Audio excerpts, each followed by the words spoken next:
Sandy Charles with DevilsDigest.com, and I'm joined by Eno Benjamin, running back for ASU.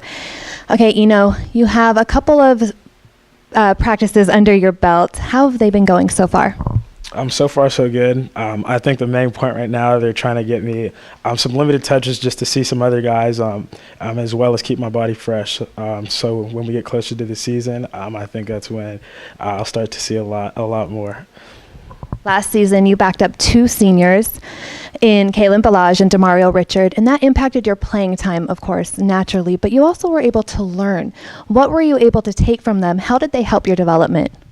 They helped me develop up greatly. That was one of the main reasons why I wanted to come here. I didn't want to play right away because then you're not learning from someone and you're just forced to be in that role, and then you're obviously taking the beating for 3 to 4 years right off the bat. And so I didn't think my body was ready, and so I wanted to go in and learn what I could from Demario Richards and Kalen Balaj, and they taught me a lot of great things. Number one, I thought, was patience, just because I've never been in that situation before.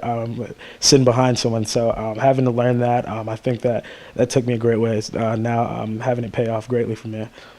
It is paying off greatly, and now you're stepping into a couple of new roles. You're going to be feature running back and also a leader in the running backs room. What have you done personally to make sure this is a smooth transition, but also a productive one?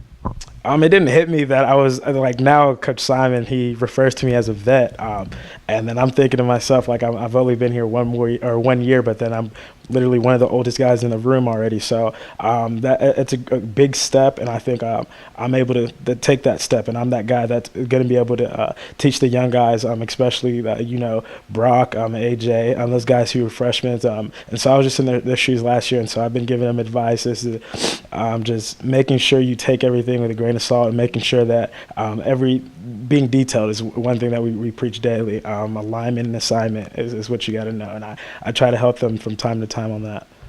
Now, what do the running backs as a whole still need to work on to maybe exceed some expectations that people might have?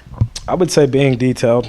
That's one thing we're really looking at and taking serious. And so the big plays will come. But we just got to make sure we're doing the little things right and making sure when that time comes for the big play, we're gonna make it.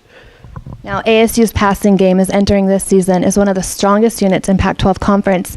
Compared to last year, does that take any pressure off the running game? Does it take any pressure off the running game?